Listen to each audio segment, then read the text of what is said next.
Sorry. And your question is wrong on another count. Let's put it in the strap. I'm all wrong. In my opinion, right? I could be wrong. I could be wrong. What I'm saying is, these extremist groups, these terrorist groups, some of them are maniacs. The reason they're doing this is not because, oh, I don't like Britain. I don't like the summer. I don't like the hot weather. Like either. I don't like the hot, the winter here or the summer here and the rain here. Is this what you really think? These extremists, they are giving us this excuse. I'm sure you know what their justification of their terrorist activities are, right? They're not just simply saying, you know what, I don't like the British food because I like kebabs rather than burgers. Fish and chips. Is that fish and chips? Is this? Do you think this is what the excuse is? So instead of me telling you, okay, let's understand this. Why are these extremist groups doing these extremist activities? Well, I think they truly hate what the Western movement stands for. What of the West do they hate? The question should be who created them in the first place. We will establish this. You will come. What of the West do they hate? Just the infidelity and the sexual immorality and all the different things in the West that you see all the time. Is this what they say? No, you asked me what I think. That's not. But that answer is not really sufficient in this context because they want to bring. They want to bring caliphate, or they want to bring by killing people with their cars in Westminster. This is how you bring caliphate. Is that what they say? I think they want to. Now I need to understand what you understand of them. So you have now these people who hate the West, and you're saying they don't like your immoralities. Is this the reason they're giving? Because you're immoral, the West is immoral, we want a caliphate in Westminster? Maybe. You tell Why me. do you say maybe? I would like to hear that you have gone through and say, look, I'm going to research this subject. I'm going to see what these people, these terrorists are saying. You know, for what it's worth. You haven't done that, have you? I'm asking you. No. Why do you ask me? That's the problem, number one. You're asking me, do you think I am a supporter of ISIS? That you're asking me these questions. I'm going to give you the answer. You need to go and... you're not, but... No, you need to go to the media outlets or media stations of ISIS or any of the extremist groups and interact with them or find from the literature why they're doing this. You haven't done that. And this is representing of majority of the people in the West, like yourself, because you haven't really understood why they're doing this. Have you heard of the word? Can on a more practical level, you ask for what sources you might consult. So I would recommend Al Jazeera, and not because it's the font of all knowledge, but it's better than Fox or CNN a lot. So Al Jazeera, but also lots of other sources as well. There's an Islamic news site based in London, I think, called 5 Pillars, the number 5 plus pillar in letters. I'd recommend that as another possible option. But the thing is to read widely and read different views rather than just go to one news source. Be informed. Watch Fox, but don't let that be your only source of news. Balance it out. I do listen to Al Jazeera. Right, I get good. it over in that hotel. Well, that's good. Yeah. Well, watch Russia to RT. I listen to RT. I listen to Sky. Well, good. I try to listen to all of them. Get a balanced or get a diverse diet of news, and then you'll be able to think, well, actually, I can understand this issue better now that I've, So Given that's the example of the Mayor of London, how but he's I been come back to misquoted by Iraq. the I've CNN not been and to Fox. Iraq, but I understand that before Iraq was invaded illegally, I think, by your government and my government, the US and British government, it had a government in Iraq. It had a health system. It had a modern education system. Yes, Saddam Hussein was a tyrant. I don't deny that. But now it's a basket case. Now there's been a civil war. There's been hundreds of thousands of people who've been killed. It's a failed state. And out of that came something that didn't exist before: terrorism. There were no terrorist groups in Iraq. Saddam Hussein didn't exist there. Al-Qaeda wasn't there, despite what your government said. And now we have, out of this chaos of a failed state, we have this Sunni terror organization that's arisen. So I partly lay the blame, actually, for ISIS indirectly, but still part of it, at the feet of Tony Blair, at the feet of George Bush, at the feet of the Americans. Do you agree? I don't disagree. So when you say, what are Muslims doing about terrorism? No, hang on, let me just finish. When you say, what are the Muslims doing about terrorism? I would say to you, as I'm fairly representing everything, Sure. I would say to you, why is your government creating the conditions by destroying societies, reducing them back to the Stone Age, barbarizing them and killing hundreds of thousands in a war that was a lie? It was done for weapons of mass destruction, which everyone on the planet knows, apart from George Bush, doesn't exist. You know, it's based on a lie as well. We were sold a lie. It was a terrible catastrophe. It destroyed the country, and out of this has come the whirlwind. And we're surprised and shocked. And who gets the blame? Muslims. And Excuse me. No way. So I think we need to look at this, the social, economic, and political context of invasions, of decimations of society, of killings of hundreds of thousands of people, as the historical political context for the rise of ISIS, rather than as some kind of abstract ideology that doesn't like a sexual immorality in the West. As if that's not what ISIS is about. They actually serve a good function in their own eyes in protecting against Shia death squads. That's why people in Mosul and other countries have actually welcomed ISIS to protect them from the Shias who operate death squads that kill them as well. So there's kind of warfare going on there. So it's much more complicated than what are you Muslims doing about terrorism? What are you Americans doing about not creating the conditions where terrorism comes out like an evil phoenix? That was essentially my point. Forgive me if that's the way my approach was. No, I'm not blaming you not personally. trying to say. I'm using you as a whipping Look, voice. we've got a problem here. What are the Muslims doing about it? No, not about it. I totally agree with the things you said, but I think that because you mentioned that Iraq had a very strong infrastructure. I think the goal was, totally agree, 2020 hindsight, that it was wrong. We just plucked out Saddam Hussein from there. Everything will work good, and you will have just pressed a button and then that's it. End of Saddam Hussein. Things aren't that They didn't do that. right? They actually told the entire Iraqi army was disbanded. Do you remember this? This is one of the problems. It wasn't just one individual. They actually removed the upper echelons of the state. They removed the army and the high command. And do you know the backbone, I'm told, of ISIS is Iraqi officers. Iraqi officers of Saddam Hussein's army. Iraqis. So there's a liberation there. So it wasn't just an individual. They actually removed and destabilized the whole society, and then it was caught up in chaos. And out of this was born multiple terrorist organizations. And there were, early on when America was occupying, a lot of these so-called terrorists were the people who were seeking to free their country from the occupiers. Who were the occupiers? The British and the Americans. And so they were motivated by patriotic instincts, arguably, rather than hatred for Western sexual immorality. They wanted them out of their country. It's the same with the Taliban in Afghanistan. A lot of people are motivated. They want the foreigners out of their country. And if we were Afghans, whose side would we be on? Would we just naturally go with Americans, or would we want the people of our country to rule our country? You brought up in your conversation, you brought up George Bush and you brought up Donald Trump. Yeah. Where does Obama fit in this? Well, Do you think he was Bush completely clean? No, he was extension? He was Bush he's too. had more drone He was son of Bush. attacks Son of than Bush. anybody else. He was son of Bush. Son of a Bush. No, he was son of a Bush. No. He was Bush Mark II. He continued the legacy. You remember? I think he was really expanded it. He expanded. I think he was really well intentioned. He wanted to close. He promised to close Guantanamo Bay. Within days again. 8 years later. No, it's still open at the very end of his presidency. He failed on his own. He was given the Nobel Peace Prize. Do you remember that? Before he got was given the elected. Nobel Peace Prize. The day after he got elected, he got a Nobel Peace Prize for doing nothing. No, I know. It's extraordinary. Well, he got the Nobel Peace Prize for not being George Bush.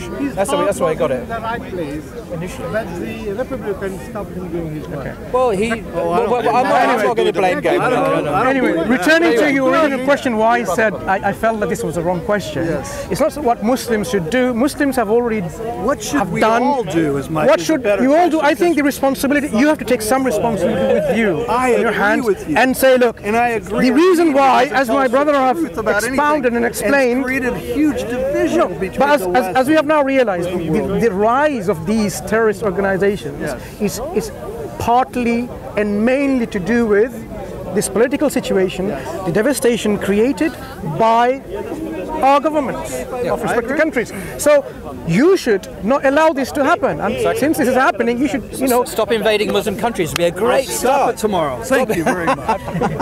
That's my frustration. Is I'm just as Don't take this frustrated with our personally. You're government just a dude. I'm not blaming you personally. Discussion, I think they We should stop invading Muslim countries. Islam, terrorism, That generates blowback. jihad, all of that. All this quotation they have to take it off. Call them terrorists, call them criminal, call them whatever you like. At least. Just take You're going to get off blowback. the You're word going to get Islam and blowback from these Muslims countries. and all of If you that. invade countries At impunity, least. someone's going to take yet out they still and keep saying the blow same. out something here. As cause and effect, it's common sense. Yeah. Someone's going to get pissed off and come back here. So we One of the understood. things I've heard We from understood. Donald Trump, though, is he doesn't. I know he said that. He said It's interesting though the way how this conversation became. Than even Obama did. I agree. No, he's Did you against notice the one war. thing? I agree. I It's agree. interesting how this conversation becomes a political conversation. But out of this, we learned something, right, in this discussion. But can I come back to you? Said you were a Jew. No. I did not say. Did you say he was a Jew? Oh, you didn't say you were a Jew. No, I'm a Christian. You're a Christian. I'm a Christian. Okay. So as a Christian, Yes. what's stopping you from accepting Prophet Muhammad? What's stopping? Well, because of who I believe Jesus Christ is. That's what our whole conversation was. I truly believe that Jesus Christ is God first. Is this what he I believe taught? in one God. I believe that I believe in the Trinity. I know it's hard to explain. It's kind of like Why is it hard to explain? because it's the mystery of God. Are you saying God communicated something about him that shouldn't have been communicated? Relationship with Jesus Christ. May I just Totally believe that. May I he just died try for to me. understand something? Yes. You see, when the Creator communicates with the creation, it's for a reason, right? For a reason. There are many things about the Creator that we will never comprehend with our finite mind. Like the Trinity. So let's understand this, many things. Because God is infinitely greater than us, right? As a finite human beings, we would not fully comprehend who God is. Like the So Trinity. if, okay, I will say why you can't bring the example of like the Trinity just now. You see, if God wants to, Closest example I could come with is, before you give me an example, I want to understand. H2O can be in water, ice, or steam. It's all still H2O, but three totally separate entities. Ice is hard, gas, water, still H2O. Okay. One H2O. I don't want you to commit any blasphemy, making images of God in earth or in heaven, right? This is something that's. He knows. But isn't that He knows forbidden? what I'm trying to. Isn't that forbidden? What's that? You shouldn't make any graven images of any kind about God. So you are comparing God is like this, creating an image of God which is not what God. God is God the way He describes Himself. Has He described it that way? Through His Word. he No. described who he There is nothing in His words that God described Himself like water, ice, or steam. Oh, is has it? He? No, of course not. Right. So you should describe God. Don't you think it's safe to describe God as God has described Himself? That's what I'm trying to do, but Right. you won't accept that. You're No. asking for a You have specific example. you have Like- given me an example which God hasn't described in your scripture. What I'm saying is very simple to understand. God communicates to us because He wants to communicate about something about Himself, about this reality or the reality to come after, right? Do you think God is a good communicator? Right. So whatever God communicates, we can understand. So would God communicate anything that is not anyone can understand? That no one can understand? Then where does faith come? I think you should. No, this is not what I'm asking. No, but about the communication. God did not put something in the Bible and say 1, 2, 3, X, Y, Z. There you go. Because there's some mystery to it. You see, He wants us to study it. He wants us to study the Old Testament, the New Testament, and how Jesus is revealed in the New Testament from the writings of the Old Testament. I think you've missed my point with due respect. It's faith. Due respect with my point. If God is going to communicate, He's going to make it in a way that we will understand. Yep. If no one understands, then there was no purpose of communicating. Let me give you an example. I'm going to communicate to you about something, right? Yep. I agree. I agree. Good point. Okay. Tell me what I've communicated to you. Have I been successful in communicating what I wanted to communicate to you? Yes. Yes. What was it? So So if I tried communicating to you and you understood nothing, it's a failure in communication. Think about how Jesus spoke to so many people. He spoke in parables. No, that's different. He wasn't clear. He didn't say 1, 2, 3. He gave pictures. He told stories. We will talk about He also said he had a God as well. Just to cut, sorry. He also said he had a God. In John's Gospel, he says, "I'm returning to your Father, my Father, your God, and my God." So Jesus had a God, therefore he was not God. If there's one God, you don't have to believe it. I do. No, I'm just reporting to you what Jesus said. Your question was the reason why I say the mystery card, because I truly believe who Jesus Christ is. But the reason why I say the mystery card here is not really something that we should use or play. Is because when we go before the time of Jesus Christ, what did there was no time before the Jesus Christ while he was on earth? Oh, while he was on earth. Right. So there were prophets and messengers raised by God to convey the message of God to mankind, right? God himself raised prophets and messengers. Yes. Did he tell to any of those prophets and messengers, I am a Trinity, that I am 3 in 1? Or rather he said, I am God and there is none else. Before me there is no God form. After me there is no God. I alone am God and there is none else. What did he say? Which one? Okay, so let me just, because we're debating over the Trinity, right? So where does, if we have God the Father,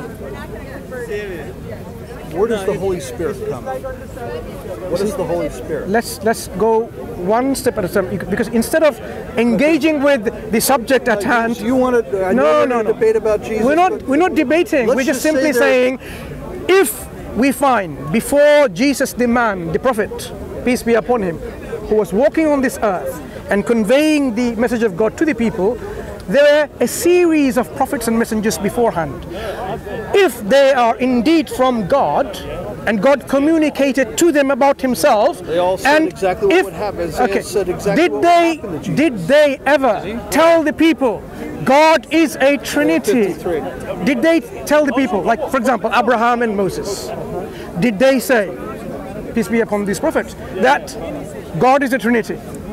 No, they didn't say. If God was a Trinity, you'd expect them to say that, right? Not necessarily. Okay. If God, if God is one, comes in. okay. If God is one, do you expect God to convey that message that He's one? I said earlier how we don't understand. No, my friend, please. Just one point to understand. If God is one, rather than 360 million, would you expect God to convey this message that I am one? Yes, he says, would we expect that God should convey that to you? Or have no other God than me. Yes. So if God is one, He should tell you that He's one. Yes? If God is two, do you expect that He should tell you that God is two? I don't think He's two. No. I believe in one God. If He was two. 3 persons, one God. Let's try to understand. If God was two, if He were two gods, you would expect God to convey to you that we are two gods. Right? Right. If God is a Trinity, you would expect likewise God to convey to you that I am a Trinity. I think it's all through the Bible. Now, which prophet said God is a Trinity? So you have Isaiah, you have Jeremiah, you have Micah, you have dozens and dozens of prophets. This is what you have to expect. take the entire Bible in context. Take the whole of the Old Testament, the Tanakh, the Torah, the Nabiyim, the Ketubim, the Torah, the prophets, and the books, right? Writings. Take all of them. Which of the prophets told their respective people that God is a Trinity? None. Or maybe you know. None, where? right? None. Did you say none? Where was it? No, you would expect every single one of them to say God is a Trinity if He was a Trinity. I may expect it. No. I'm not God, and how He wants to communicate to His people, and how He wants to show and reveal His Son. You agreed earlier on, if God is one... It was so easy. Okay. Then do you also believe, accept right? that God, if He expects us to worship Him, He should tell us plainly that you should worship me? Do you expect that? He does tell us. Right. So if you look in the Old Testament, does God anywhere in the Old Testament mentions that you should worship me? All through it, yeah. All through it. We should worship Him, yes. All through it. This is what we expect, right? Right. Do you believe Jesus is God expecting our worship? Yes.